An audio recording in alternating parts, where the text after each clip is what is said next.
12 है, A B से 2 साल बड़ा है जो कि सी की आयु का दोगुना है। यदि ए बी सी तीनों की आयु का योग 27 है तो ए की आयु कितनी है। तो इसको हम इक्वेशन से सॉल्व कर लेते हैं। देखिए ए बी से 2 साल बड़ा है, मतलब जो ए है वो बी से 2 साल बड़ा है, तो बी प्लस 2 कर दें, मतलब बी में 2 जोड़ दें तो ए के बराबर हो जाएगा।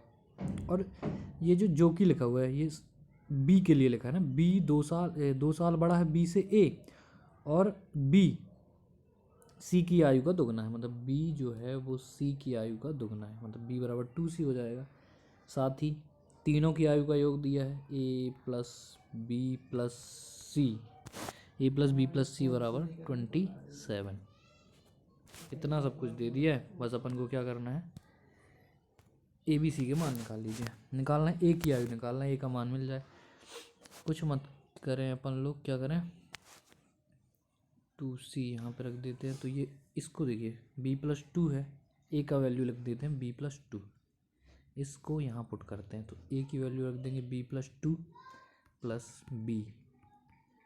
अब ये है c की वैल्यू क्या है, c ये है, तो इस 2 को इसके बटे में ला सकते हैं, तो c बराबर क्या हो गया b/2, यानी कि यहाँ पे मैं लिख सकता हूँ b/2 इक्वल टू 27।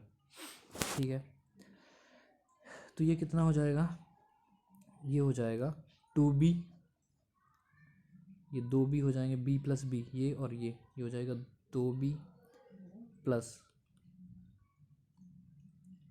b/2, और इसको यहाँ से मिटा देता हूँ मैं, ये ऊपर का 2 है ना, यहाँ का है, तो ये यहाँ का 2 है, तो b ये 2b बचेगा ना, b प्लस b बराबर, ये 2b हो गया प्लस 2 है प्लस b/2 है, तो प्लस b/2, इस 2 को यहाँ ले जाओ तो 27 माइनस 2 कितना हो जाए, 27 में से 2 जाएंगे कितना हो जाएगा 25, मतलब ये हो गया अपना 2b प्लस b/2 बराबर 25। ठीक है, अब थोड़ा सा मिटाना पड़ेगा इसको, ये देख लीजिएगा 2b प्लस b/2 बराबर 25, यहीं से सॉल्व करेंगे अब आगे। क्या है 2b प्लस b/2 बराबर 25 था, ये था ना, तो ये हो जाएगा 4b प्लस b यानी कि 5b, और बटे में 2 इधर जाएगा तो हो जाएगा 50, तो b का वैल्यू कितना आ जाएगा 10। ओहो, b का वैल्यू आ जाएगा 10, b का वैल्यू 10 है। a कितना, a का ये क्या था सूत्र, a बराबर b प्लस 2 है ना, तो a की वैल्यू कितनी हो जाएगी, b में जोड़ देंगे 2 यानी कि 12, तो ऑप्शन नंबर ए सही हो जाएगा। a की आयु कितनी 12। नेक्स्ट क्वेश्चन है, ए और बी एक साथ किसी काम को 30 दिन में पूरा कर सकते हैं। 20 दिन काम करने के बाद बी काम छोड़ देता है, शेष काम को ए द्वारा अकेले करने पर 20 दिन का अतिरिक्त समय लगता है, तो बी अकेला उस काम को कितने दिन में पूरा कर पाएगा, ये क्वेश्चन है। तो सबसे पहले देखिए ए और बी क्या करते हैं, ए प्लस बी दोनों मिलकर काम करते हैं, 30 डेज में ख़त्म कर देते हैं। ठीक है, 30 डेज में, मतलब इनके एक दिन का काम क्या होगा 1/30, तो 20 दिन तक काम करने के बाद, तो 20 दिन तक काम किए हैं ए प्लस बी, तो इसका जो 20 दिन का काम निकाल लेते हैं तो 20/30 हो जाएगा, यानी कि 2 से 2 2/3 आ जाएगा, 2/3। अब बचा हुआ काम क्या है, तो बचा हुआ काम है 1/1 माइनस 2/3, पूरा काम एक होता है, इसमें से इसको घटा देंगे तो बचेगा 1/3। ठीक है, इतना समझ में आ गया। अब ये जो बचा हुआ काम था 1/3, इसको मैं यहाँ समझा देता हूँ, 1/3 इसको ए अकेला कितने दिन में ख़त्म करता है, तो 20 दिन में ख़त्म करता है। ठीक है, मिटा देता हूँ इसको, इतना समझ गए होंगे। तो जो 1/3 आया, इसको ए 20 दिन में ख़त्म करता है 1/3 को, तो बी इस काम को कितने दिन में ख़त्म करेगा, तो यहाँ पे मल्टीप्लाई 3 से कर दीजिए, यहाँ पे भी 3 से हो जाएगा, तो इस काम को यानी कि पूरे काम को वो 60 डेज में ख़त्म कर देगा। कौन, ए। लेकिन इसमें पूछा है कि बी अकेला उस काम को कितने दिन में पूरा करेगा। अगर ए 60 दिन में करता है तो बी कितने दिन में करेगा, तो अब आगे सॉल्व करते हैं, तो ए का पता चलेगा कितने दिन, 60 डेज।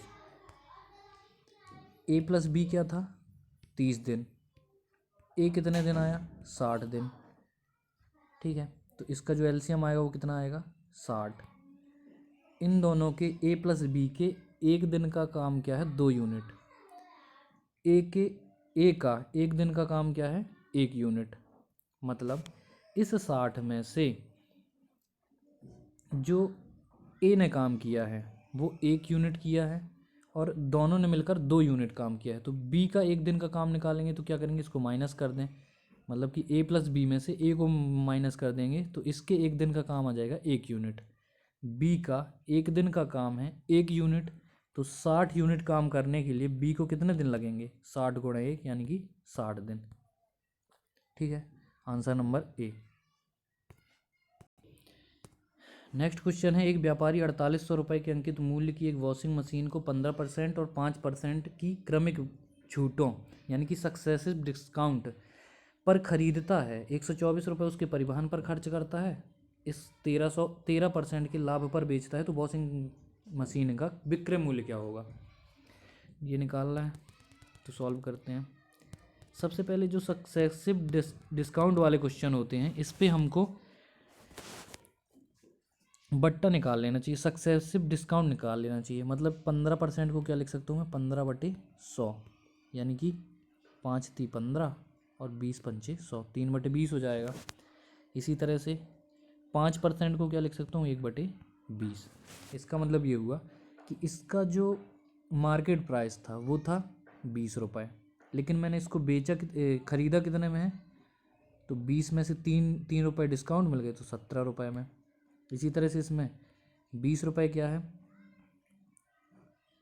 20 रुपये क्या है इसमें, तो वो है अंकित मूल्य और डिस्काउंट मिला है 1 रुपये का, तो क्रय मूल्य क्या हो गया 19 रुपये। ठीक है, इसका मल्टीप्लाई कर देंगे तो 20 का 20 में करेंगे क्या आएगा 400 और 17 × 19 करेंगे तो यहाँ अलग से कर लेते हैं।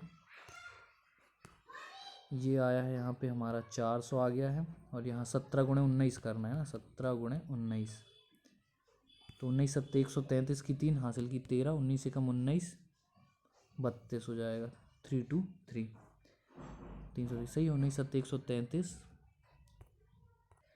ठीक है, फिर क्या करेंगे, अब डिस्काउंट निकालना है। डिस्काउंट कितना मिला है, तो 400 में से 323 को घटा दो तो ये कितना हो जाएगा 77। तो हमको निकालना था सक्सेसिव डिस्काउंट कितना होगा। तो जो ये 77 रुपये हमको मिला है डिस्काउंट वो किस पे मिला है 400 पे, तो ये कितना % है ये निकाल देंगे। तो 0 से 0 कट गया, 4 से 77 को काट दो तो 4 एकम 4 बचा 3, तो 3 बचा यानी कि 37 हो जाएगा, है ना। 4 एकम 4 3 बचा 37, तो 9 चौको 36 होता है, 4 नहीं है 36, 1 बचा तो 10 हो जाएगा, 4 दूनी 8 और 4 पंचे 20, 19.25 डिस्काउंट हो जाएगा। ठीक है, मतलब हमारा जो सक्सेसिव डिस्काउंट है वो 19.25 है। समझाने में टाइम लग रहा है, बाकी आप करेंगे जल्दी हो जाएगा। तो 4800 का 19.25 निकाल देना है हमको डिस्काउंट। तो ये 2 जीरो से ये 2 जीरो कट जाएंगे। इस तरह यहाँ पे इसको हटाएंगे तो यहाँ 100 एक और आ जाएगा, 5 से काट दो, 5 दूनी 10, ये 5 × 15 5 × 8 40 और 5 × 25, फिर और काट दो, 5 चौको 20, 5 × 7 35 और 5 × 7 35 77, ये 4 से इसको काट दो, 12 चौको 48, तो 12 × 77, जो 12 × 77 होगा वो हमारा हो जाएगा CP। ठीक है, आगे करते हैं। 12 × 77 हो जाएगा CP यानी कि 12 7 84, 8 बचा, 12 7 84, 84 में 8 जोड़ देंगे तो कितना आ जाएगा 84 में 4 जोड़े तो 88, मतलब 92, 924 हो जाएगा। ये जो 924 रुपये है ये हमारा डिस्काउंट है। ठीक है, तो हमको 4800 में से 924 घटा देना चाहिए। 4800 में से 924 घटाएंगे तो ये हो जाएगा 10 में 4 गई 6, 10 में से 3 गई 7 और यहाँ पे 18 में से 10 गई 8, 4 में से 1 गई 3, 3876 ये CP आया है। 3876 CP आ गया। इसमें खर्च हुआ है 124 रुपये, तो ये भी CP में जुड़ेगा यानी कि 124, तो कितना हो जाएगा 6 4 10 की शून्य हासिल 1, 7 2 9 1 10 की शून्य हासिल 1, 8 1 9 10 की शून्य हासिल 1 यानी कि 4000। तो CP कितना आ गया 4000। अब हमारा CP है 4000 रुपये और विक्रय मूल्य हमको ज्ञात करना है, तो x मान लेते हैं गुणे 100/13% का लाभ है तो 113, या सीधे सीधे 4000 का 113% निकाल लीजिए, वही आंसर हो जाता है। लेकिन अब ठीक है, जैसे करना है, 2 जीरो से 2 जीरो और 113 का मल्टीप्लाई कर दो 40 में, तो आंसर हो जाएगा 4/3 x बराबर क्या आ जाएगा, यानी कि विक्रय मूल्य बराबर 4/3 12 की 2 हासिल 1, 4 1 5, 4 एकम 4, यानी कि 45/20 सही आंसर हो जाएगा, ऑप्शन नंबर 2। ये क्वेश्चन है, स्थिर जल में एक नाव की चाल 10 किलोमीटर प्रति घंटा है और धारा की चाल 5 किलोमीटर प्रति घंटा है। धारा की विपरीत दिशा में 5 किलोमीटर की दूरी तय करने में नाव को कितने मिनट लगेंगे। ठीक है, तो आप सभी को पता होगा, तो ये विपरीत दिया है, यहाँ डाउन स्ट्रीम दिया, तो हिंदी वाला गलत है क्वेश्चन, है ना, इंग्लिश में सही लिखा है, डाउन स्ट्रीम में पूछा है। तो क्या होता है कि डाउन स्ट्रीम में जैसे ये नाव की गति है और ये धारा की गति है, तो डाउन स्ट्रीम में क्या होता है, ये जुड़ जाती हैं दोनों, x + y हो जाएंगी। अप स्ट्रीम की बात करें तो क्या हो जाता है, x - y, ये अप स्ट्रीम में होता है, ये डाउन स्ट्रीम में, तो डाउन स्ट्रीम ये है। ठीक है, ठीक है, तो अपन को क्या करना है, चाल बराबर दूरी बटे समय से निकाल देंगे इसको, हमको समय निकालना है। चाल क्या दी हुई है, चाल नाव की चाल है 10, धारा की चाल है 5, बात कर रहा है डाउन स्ट्रीम की, तो ये दोनों जुड़ जाएंगे, यानी कि 15 आ जाएगी चाल। दूरी है 5 किलोमीटर, यानी कि 5 किलोमीटर हो जाएगी। इसको मैं मिटा देता हूँ, दिख नहीं रहा होगा, ये 5 किलोमीटर। ठीक है, ये है 5 किलोमीटर, तो चाल बराबर दूरी बटे समय ज्ञात करना है t। ठीक है, तो यहाँ पे देखिए ये किलोमीटर में है, ये किस में है, किलोमीटर प्रति घंटा में है, तो टाइम भी जाएगा, जो टाइम आएगा वो भी किस में आएगा, घंटे में आएगा। ठीक है, 5 × 15, यानी कि जो t की वैल्यू है वो आ गई 1/3, 1/3 आ गई। अब अपन को क्या करना है, लेकिन आंसर जो दिए हैं वो मिनट में दिए हैं, तो 1/3 में मल्टीप्लाई कर दो 60 का, तो मिनट आ जाएगा। ये घंटा है, इसमें 60 का अगर मल्टीप्लाई करोगे तो वो मिनट में चेंज हो जाएगा, तो इस ये हो जाएगा 20 मिनट, 3 × 2 = 6, यानी कि 20 मिनट सही आंसर हो जाएगा फर्स्ट। ये आयु वाला है, 2 व्यक्तियों की आयु का अंतर 2 वर्ष है। कोई 2 व्यक्ति हैं ए और बी, तो उनकी आयु का जो अंतर है वो है 2 वर्ष। फिर यदि उनकी आयु का योग यानी कि ए प्लस बी वो बराबर है किसके, ए प्लस बी, उनकी आयु का योग 144 के वर्गमूल के बराबर है, यानी कि 144 का वर्गमूल क्या होता है, 12। ठीक है, इसके बराबर है। तो बड़े वाले की आयु बताइए, बड़े वाले की जो बड़ा होगा, तो सिंपल है, इसको सॉल्व कर लीजिए। ये 12, ठीक है, यहाँ पे कलर चेंज करते हैं, अलग से दिखेगा जिसमें, हाँ। तो इन दोनों को मैं क्या कर दूँ, सिंपल जोड़ दीजिए, तो ये बी से बी कैंसिल, बचेगा क्या, 2a बराबर 12 × 2 = 14। ए बराबर कितना आ जाएगा, 7, और ए बराबर अगर 7 है, दोनों का योग 12 है, तो बी की वैल्यू कितनी, बी की आयु कितनी हो जाएगी, 5, 7 × 5 = 12। बड़े वाले की पूछा है, बड़े वाले की आयु, तो बड़े वाला कौन है, 7, यानी कि ऑप्शन नंबर सी। ये भी क्वेश्चन है, इसमें आयु से संबंधित है, तो इसको इस इक्वेशन से करेंगे। ए की आयु उसके पुत्र की आयु से 6 गुनी है, मतलब जो ए है उसकी आयु उसका पुत्र मान लेते हैं बी है, तो उससे 6 गुनी है, ए बराबर 6b। ए के पिता की आयु उससे 40 वर्ष अधिक है, ए के पिता की आयु, तो ए के पिता को मैं मान लेता हूँ सी, 40 वर्ष अधिक है, मतलब ए में जब हम 40 जोड़ेंगे तब आ जाएगी सी की आयु। उन सब की कुल आयु कितनी है, कुल आयु कितनी है, यानी कि ए प्लस बी प्लस सी का मान दिया 118, ए प्लस बी प्लस सी बराबर दिया है 118। ठीक है, 118 दिया है, तो हम क्या करें, बी के लिए सॉल्व कर लेते हैं। अगर ए की जगह हम यहाँ बी रख देंगे, नहीं बी नहीं रखेंगे हम, 6b,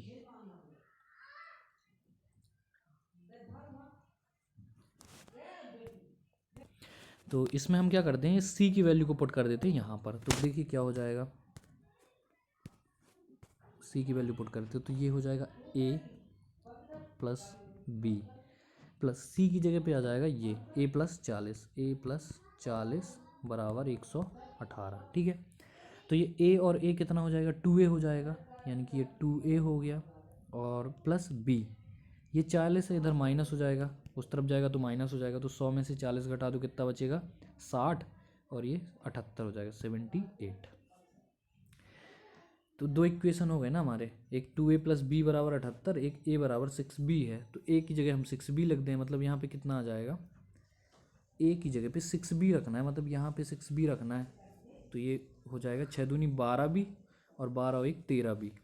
ठीक है, 13b = 78 है। तो 13b बराबर अगर 78 है, करके दिखा देते हैं, परेशान नहीं होना पड़ेगा। ठीक है, मतलब हमारा आया 13b = 78 आया है। तो b की वैल्यू हो जाएगी 13 छंग 78। ठीक है, 6 हो जाएगी, 6 हो जाएगी। लेकिन हमको a की आयु याद करनी है, और a की आयु b की आयु की 6 गुनी थी, है ना। a = 6b था, पीछे देखा होगा आपने इक्वेशन। तो a = 6b था, तो a की वैल्यू हो जाएगी 6 6 36, यानी कि ऑप्शन नंबर 2। नेक्स्ट क्वेश्चन है, ये एवरेज से है। 50 विद्यार्थियों के प्राप्तांकों का औसत 75 है। यदि एक विद्यार्थी द्वारा 86 अंकों को 36 लिख दिया जाए तो अंकों का सही औसत क्या है, निकालना है ये।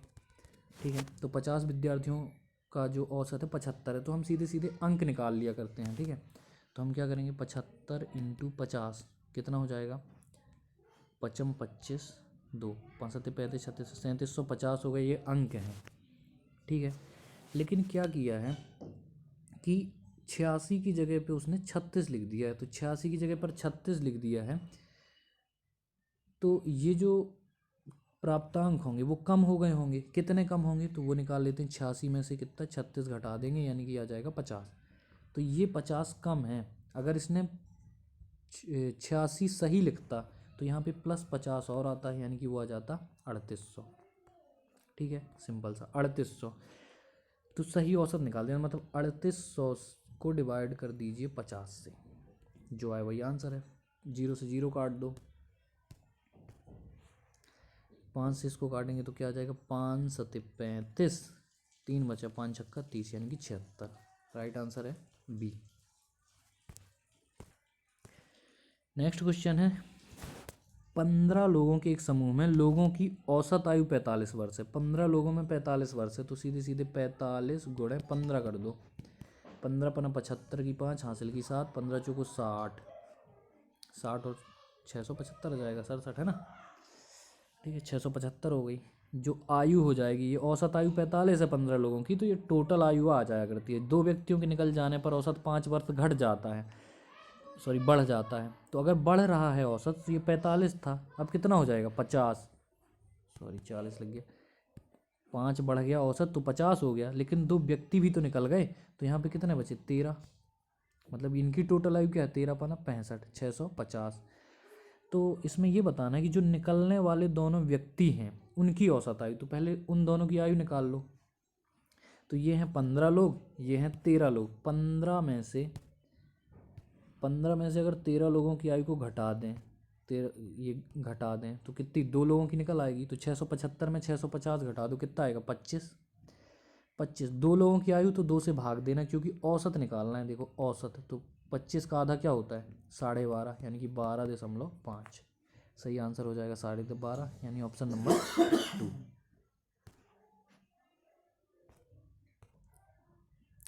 नेक्स्ट क्वेश्चन है, विश्व कप में सेमीफाइनल तक 7 मैचों में युवराज की बल्लेबाजी का औसत 65 है। तो 65 है, तो सीधे सीधे रन निकाल लो कितने हैं, 65 × 7, 65 × 7 हो जाएगा। ठीक है, 65 × 7 निकाल दीजिए, तो थोड़ा सा एक सेकंड, हाँ 65 × 7 = 35 की 5 हासिल की 3 और 7 × 42 3 45, 455 रन हो गए उनके टोटल 7 मैचों में, 455 रन। फिर युवराज को 8वें मैच में कितने रन बनाने चाहिए, 7 मैचों में है इतने 455। ठीक है, तो 8वें मैच में कितने रन बनाने चाहिए ताकि औसत पहुंच जाए 85 पहुंच जाए, मतलब कि जो रनों की संख्या निकाल लो कितनी हो जानी चाहिए, तो 85 हो जाए, और 85 हो जाए कितने मैचों में, तो 85 हो जाए 8 मैचों में। इसका मल्टीप्लाई 8 पंचे 40, 8 8 64 और 4 68, 680 रन होने चाहिए, मतलब कि 680 रन होने चाहिए। तो 8वें मैच में कितने रन और उनके पास अभी 455 रन है, 680 होने चाहिए, तो कितने बनाने पड़ेंगे, इसमें से इसको माइनस कर दो, 680 माइनस 455, 10 में 5 गई 5, 8 में से 5 गई 6 गई 2 और 6 में 4 गई 2, यानी कि 225 रन और बनाने पड़ेंगे एक 8वें मैच में। थोड़ा इम्पॉसिबल सा टास्क है, ठीक है, क्वेश्चन है ये, बेहद सरल क्वेश्चन की गिनती में आएगा, क्योंकि 90 किलोमीटर की चाल से चल रही ट्रेन को 75 मीटर लंबे प्लेटफार्म को पार करना है, करने में 8 सेकेंड लगते हैं। तो ट्रेन की लंबाई कितनी ये है, ये बताना है। तो इस पे बेसिक कॉन्सेप्ट ये है, अगर ट्रेन किसी पोल को पार करती है, अगर किसी पोल को पार करती है तो इसका मतलब ये होता है कि ट्रेन ने अपनी लंबाई को पार किया है, मतलब ट्रेन की स्वयं की सेल्फ की लंबाई को पार किया है, ये होता है। लेकिन अगर वो कोई प्लेटफार्म को पार करती है तो इसका मतलब ये होता है कि उसने अपनी लंबाई मतलब सेल्फ की लंबाई प्लस प्लेटफॉर्म की लंबाई दोनों को तय किया है। बस यही लॉजिक है इसका, इसके अलावा कुछ नहीं है इस क्वेश्चन में। करते हैं 90 किलोमीटर प्रति घंटे की चाल, तो चाल लिख दे, क्या होता है formula, speed equal to distance upon time. Speed कितनी दी हुई है 90 किलोमीटर प्रति घंटा। तो अभी मैंने बताया कि प्लेटफार्म को पार करना है ना, तो प्लेटफार्म को पार करेगी तो प्लेटफार्म की लंबाई प्लस ट्रेन की लंबाई दोनों को पार करना पड़ेगा, मतलब दूरी हो जाएगी 45 प्लस x, मान लिया ट्रेन की लंबाई है। उसको टाइम कितना लग रहा है, तो 8 सेकेंड लग रहा है। तो देखो टाइम दिया है 8 सेकेंड, ये है किलोमीटर प्रति घंटा में, तो इसको बदल लेंगे क्या में, मीटर पर सेकेंड में, यानी कि 5/18 से क्या कर दे इसको मल्टीप्लाई, 18 पंचे 90, यानी यहाँ पे आ जाएगा 25, ठीक है। तो ये 25 आएगा, यहाँ पे आ जाएगा क्या 25 और ये 8 यहाँ पे देखो बटे में है तो इधर जाएगा गुणा में, 25 अट्ठे 200 बराबर x प्लस 75, ठीक है। x की वैल्यू निकालनी है तो 75 इसमें से घटा दो, तो इसमें एक 75 घटा देंगे 200 में तो कितना बचेगा 125, 125, तो ये मीटर में आएगा क्योंकि हमने 5/18 का मल्टीप्लाई कर दिया तो 25 मीटर। Option number A.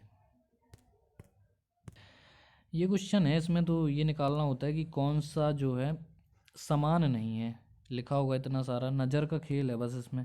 तो देखो इसमें George Hiller London borough of Lewisham, एक को पढ़ लो, 9 the town hall Catford London SE6, एक को अच्छे से पढ़ लीजिए, फिर इसके बाद सबको मिलाएंगे तो अपने आप पता चल जाएगा। जॉर्ज हिलर लंदन बोरो, ठीक है, ऑफ लेविसम, ठीक है, 9 द टाउन हॉल, फिर कैटफोर्ड भी सही है, लंदन 6 SE6 ये भी ठीक है।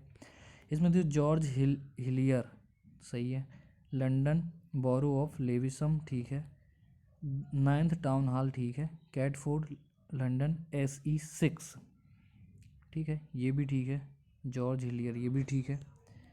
फिर हम जहाँ इस पे जाते हैं तो इसमें है George Hillier London borough of Lewiston 9th town hall. तो इस पे देखिए यहाँ पर इसमें अंतर है, ये जो है BOROUGH है, इसमें देखो BAROUGH है, तो राइट आंसर हो जाएगा 2, क्योंकि अलग निकालना था जो गलत लिखा हुआ है। तो बहुत छोटा सा अंतर है, ध्यान देना है, प्रैक्टिस से आएगा ये तो, practice makes a man perfect.